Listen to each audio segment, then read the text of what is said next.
കുറച്ച് ദിവസങ്ങളായി വസ്ത്രധാരണങ്ങളെക്കുറിച്ചുള്ള വലിയ കോലാഹലങ്ങളാണ് കേരളമൊട്ടുക്ക് നടക്കുന്നത്.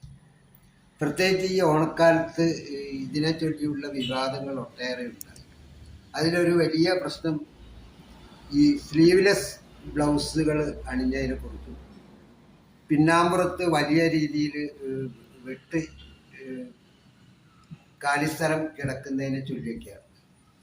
ഓരോരുത്തർക്കും അവരവൻ്റെതായ ഇഷ്ടമുള്ള വസ്ത്രങ്ങൾ ധരിച്ച് നടക്കാനുള്ള സ്വാതന്ത്ര്യമുള്ള നാടാണ് കേരളവും ബാക്കി ഇന്ത്യയൊക്കെ. പക്ഷെ എന്തുകൊണ്ടാണെന്നറിയില്ല, ഇതിനെ ചൊല്ലിയുള്ള വിവാദങ്ങൾ അനാവശ്യമായിട്ട് നടന്നുകൊണ്ടിരിക്കുന്നു. ഇത് ഇന്നും ഇന്നലെയും തുടങ്ങിയ സംഭവമല്ല. സത്യത്തിൽ ഞാനൊരു പരസ്യം 1933 കേരളത്തിലെ പ്രശസ്തമായ മാതൃഭൂമി വാരികയിൽ വന്ന ഒരു പരസ്യത്തിലെ വാചകങ്ങൾ വായിക്കാം.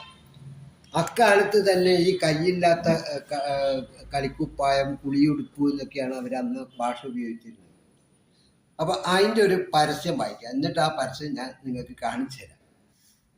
പുറത്തിറങ്ങി സഞ്ചരിക്കുന്ന സ്ത്രീകൾ ഒരിക്കലും ഭംഗികേടുള്ള രോമങ്ങൾ ഇഷ്ടപ്പെടരുത്. പുറത്തിറങ്ങി സഞ്ചരിക്കുന്ന സ്ത്രീകൾ ഒരിക്കലും ഭംഗികേടുള്ള രോമങ്ങൾ ഇഷ്ടപ്പെടരുത്. കുളിയുടുപ്പുകൾ, കയ്യില്ലാത്ത കളിക്കുപ്പായങ്ങൾ എന്നിവ നിങ്ങളുടെ കക്ഷത്തെ വെളിച്ചത്ത് കാട്ടുന്നു. അവ മനോഹരവും മൃദുലവുമാക്കി വെക്കുക. ബഹുകൃത്യമുള്ള അനവധി സ്ത്രീകളെ അനുകരിച്ച് നിങ്ങളും ഹൃദ്യമായ പരിമളമുള്ള ബാദ്ഷാഹി രോമസംഹാരി ചൂർണം ഉപയോഗിക്കുക. അതിൻ്റെ പേരാണ് ബാദ്ഷാഹി. ബഹുകൃത്യമുള്ള അനവധി സ്ത്രീകളെ അനുകരിച്ച് നിങ്ങളും ഹൃദ്യമായ പരിമളമുള്ള ബാദ്ഷാഹി രോമസംഹാരി ചൂർണം ഉപയോഗിക്കുക. ഏറ്റവും മേത്തരമെന്ന് തെളിഞ്ഞത്. വില കുപ്പി ഒന്നിന് 10 അണ. BP ചാർജ് പുറമെ തപാൽ ചിലവടക്കം 3 കുപ്പിക്ക് 2 ഉറുപ്പിക 4 അണ.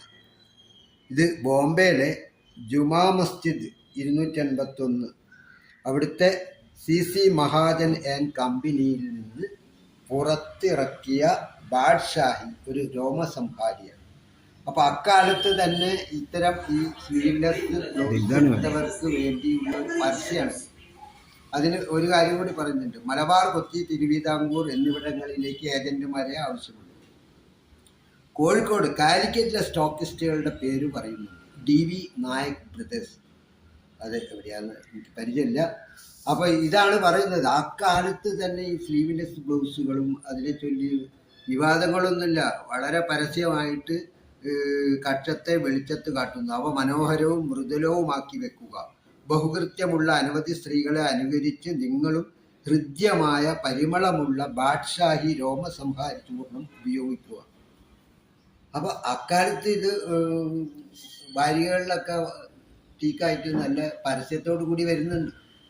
അപ്പോൾ ഈ ഒരു കാര്യം ഞാനിത് ഓർമ്മപ്പെടുത്താൻ വേണ്ടി മാത്രം പറഞ്ഞ. കാരണം ഈ ദിവസങ്ങളിൽ നടന്ന ഓരോ സ്റ്റേജിലേക്ക് വരുന്ന നടികളെക്കുറിച്ചും നമ്മുടെ കുട്ടികൾ സ്കൂളിൽ ഓണത്തിന് ഡാൻസ് കളിച്ചതിനെ കുറിച്ചൊക്കെയുള്ള വിവാദങ്ങൾ നടന്നുകൊണ്ടിരിക്കുന്നത് കണ്ടിട്ട് ഉള്ള സങ്കടം കൊണ്ട് ഞാൻ പറഞ്ഞതാണ്.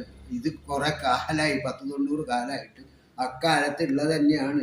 ഈ സമയത്ത് മാത്രം എന്തോ ഒരു പ്രത്യേക കണ്ണട വയ്ക്കുന്നുണ്ടോ ഇവരെന്ന് സംശയിച്ചു പോവാണ്. ഏതായാലും ഒരു ബാദ്ഷാഹി രോമസംഹാരി ചൂർണം ഇനി നമുക്ക് തന്നെ ഇവിടെ ഉണ്ടാക്കേണ്ടി വരും. അതിനെക്കുറിച്ച് ആലോചിക്കാം. നമസ്കാരം.